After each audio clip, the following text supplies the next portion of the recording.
Professor Nam-yong Lee's long commentary, "The People Power Party must urgently launch an emergency leadership committee that reflects the will of the people and confronts the runaway Lee Jae-myung government." Today I would like to begin from a question many people are asking. Under the leadership of Chairman Jang Dong-hyuk, when on earth will the party shift to an emergency leadership committee? I would like to reframe this question in the language of relational philosophy. The real issue is not when, but who, and what kind of emergency committee chair we need, and further, whether that chair can both faithfully embody the will of the people in firmly confronting the runaway course of the Lee Jae-myung administration, and at the same time clearly break with the Yoon Suk-yeol system. In this commentary, I will redraw the blueprint for rebuilding the conservative camp from the perspective of global standards, world best practices, and the FEA framework, and at the center of that blueprint, consider with due dignity the name Kim Moon-soo. First, the crisis we face today is not the failure of one person, but the collapse of an entire web of relationships, from the attempted illegal imposition of martial law and a premature presidential election defeat, to the controversy over the possible dissolution of the party and the confusion under Chairman Jang's leadership. The relationships among power and party, the National Assembly and the judiciary, the media and citizens are all shaking at once. In the eyes of the public, this is a double crisis in which both the runaway Lee Jae-myung government and an inept opposition have lost credibility. On one side, the spectre of prosecutorial overreach, abuse of power, and martial law scenarios hovers. On the other, a monopoly of power driven by normalized populism and chronic legal risks continues unabated. In this situation, what the people demand from the opposition is not slogans. They are asking to see both the strength to stand up to Lee Jae-myung's reckless course and the moral standards to draw a clear line under the failures of the past Yoon Suk-yeol system.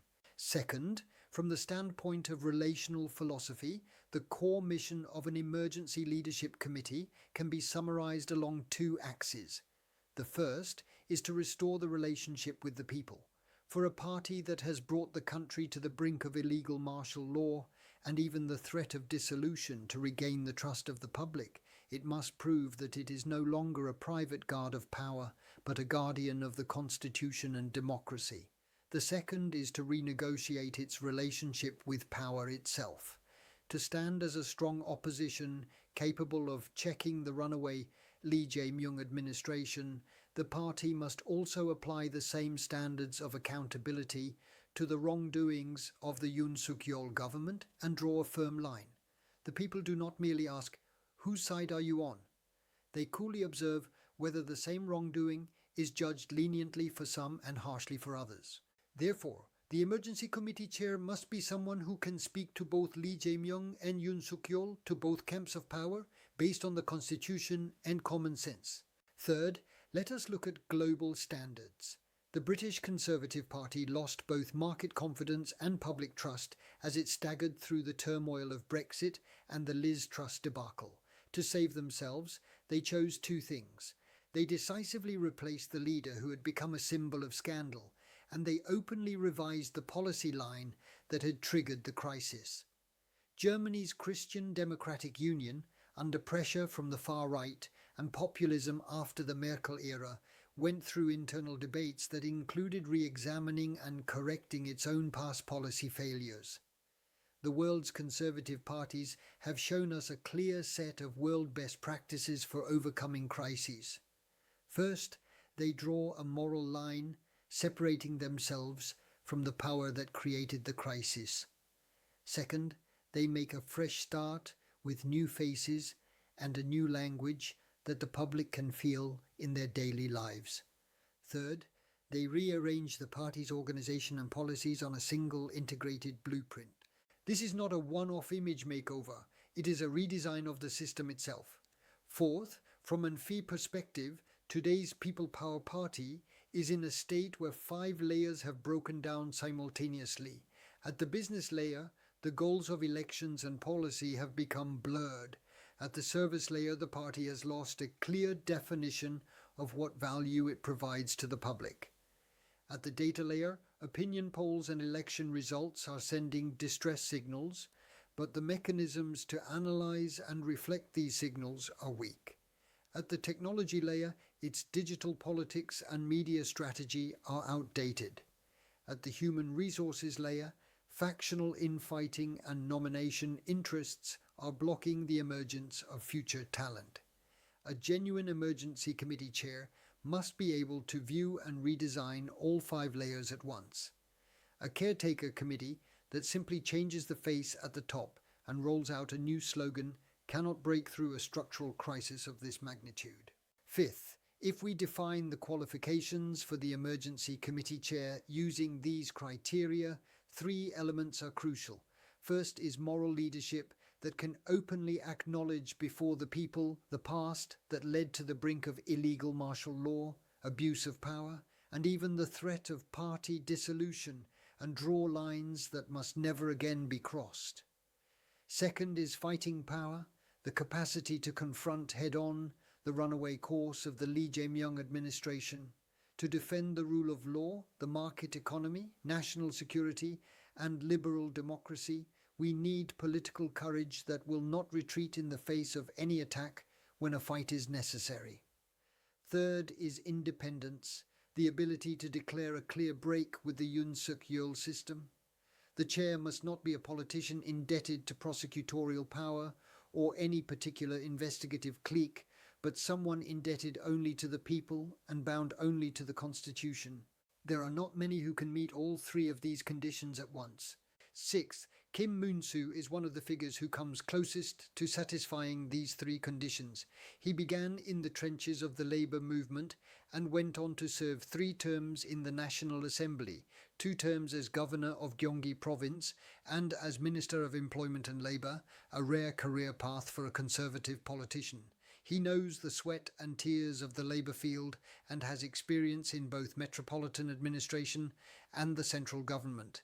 Given that the core base of the Lee Jae-myung administration lies among workers, low-income citizens and urban lower middle classes, a conservative leader who viscerally understands the language of these groups becomes a formidable counterweight. There are not many conservatives who can reconnect labour and ordinary citizens, not as the exclusive domain of the Democratic Party, but as partners of the market economy and liberal democracy. In this respect, Kim Moon-soo clearly distinguishes himself. Seventh, on the question of breaking with the Yoon Suk-yeol system, Kim Moon-soo is also in a relatively free position. He is not a figure plucked from a particular prosecutorial faction, nor is he a politician who has risen by leaning on the politics of investigation as power. For a long time he has been judged on the strength of his own name and achievements. Of course, as a member of the conservative camp, he cannot be completely free of responsibility for the martial law affair and the early presidential election. This is precisely why it matters. As his first task, Chairman Kim Moon-soo of an emergency committee must frankly confess before the public both his and the party's past. It must be the Conservatives who first draw the line that illegal martial law and abuse of power will never again be tolerated on this soil. Only after drawing that line can they claim the moral authority to speak of justice against the runaway Lee Jae-myung administration. The emergency committee chair must be someone who can uphold the simple principle that when it comes to wrongdoing, there is no ours and theirs. Eighth, Kim Moon-soo also possesses strengths in terms of fighting capacity against the Lee Jae-myung administration's reckless course. He has already gone up against Lee Jae-myung directly in a nationwide early presidential election.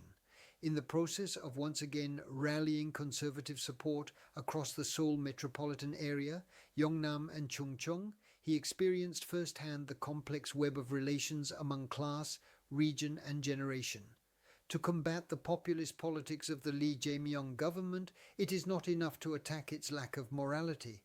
One must also present a market economy alternative for working class and middle class citizens. As governor of Gyeonggi Province, Kim Moon-soo handled welfare and growth, labour and business together, gaining practical experience in the integrated design of economic, welfare and labour policy. political capacity that can articulate both resistance and alternatives at the same time. This is the weapon we need in the fight against Lee Jae-myung's runaway course. Ninth, figures such as Kim Jong-in, a specialist in emergency committees, An Cheol-soo, a card for centrist expansion, Na Kyung-won, a parliament-centered leader, and Yoo Seung-min, a symbol of reform conservatism, all have their own strengths. But the crisis now facing the People Power Party cannot be solved by a mere change of image. In a situation of compounded crisis, martial law scenarios, threats of party dissolution, and the runaway course of the Lee Jae-myung administration, the emergency committee chair must also be the architect of the party's next leadership. We do not need a temporary caretaker. We need an architect who can design a new system. In that sense, Kim Jong-un is a brilliant technician, but there are limits to how naturally his leadership can transition into a long-term Kim Moon-soo system. An Cheol-soo and Na Kyung-won can certainly help with outward expansion to the centre and to women voters, but they are somewhat ambiguous choices as main pillars on which to rebuild the identity of a conservative party. Yoo Seung-min is a symbol of reform conservatism, but from the perspective of internal acceptance and unity, he risks becoming a spark for further division at this particular moment. 10th, from an FEA perspective, a Kim Moon-soo emergency committee could become a project to redesign the party as a whole. At the business layer, it should set strategic goals that simultaneously pursue two tasks: restraining the runaway course of Lee Jae-myung and liquidating the Yoon Suk-yeol system. At the service layer, it must clearly define what value the party will provide to specific constituencies: workers, low-income citizens, youth, and small and medium-sized enterprises. At the data layer, it must build systems for systematically collecting and analyzing opinion polls, election results, and economic and security indicators. At the technology layer, it should treat YouTube, social media, and AI-based digital political platforms as core party infrastructure. At the human resources layer, it must discover and nurture talent based on competence and dedication, not faction. There are very few conservative politicians who have experience designing and operating these 5 layers as a single architecture. Having lived through the Labour field, the National Assembly, Metropolitan Administration, and the central government, Kim Moon-soo is one of the rare figures capable of understanding all 5 layers simultaneously. 11th, in the end, what the people want is not simply a change of government, but the normalization of the system. They are calling for 4 pillars to be restored: a conservative camp that will never again permit illegal martial law and abuse of power, a market economy that embraces ordinary citizens and workers, and a liberal democracy that resists digital authoritarianism. From this point of view, the emergency committee chair must be both a fighter capable of confronting the runaway course of Lee Jae-myung and a moral leader who can publicly declare a break with the Yoon Suk-yeol system. I would like, with due caution, to recommend the name Kim Moon-soo as a candidate capable of undertaking this difficult dual mission. He has the courage to face past wrongs, the experience to design the future, and the political capacity to weave labor and ordinary citizens, Christianity and the market economy into a single web of relationships. What do you think? What qualities should an emergency committee chair possess? And where and how should the Conservative Party begin to change in order to escape both the runaway course of the Lee Jae-myung administration and the shadow of the Yoon Suk-yeol system? I would like to hear your views. Viewers of Professor Namyong-lee TV are invited to freely discuss in the comments the requirements for the emergency committee, the strengths and concerns of the Kim Moon-soo emergency committee option, and the direction of conservative reconstruction. To make this vision a reality, we also intend to launch a roundtable body of 24 leading liberal democratic thinkers representing each key sector of the Republic of Korea. Your debate will become the new blueprint for Korea's liberal conservative politics. Thank you for watching Professor Namyong Lee's long commentary.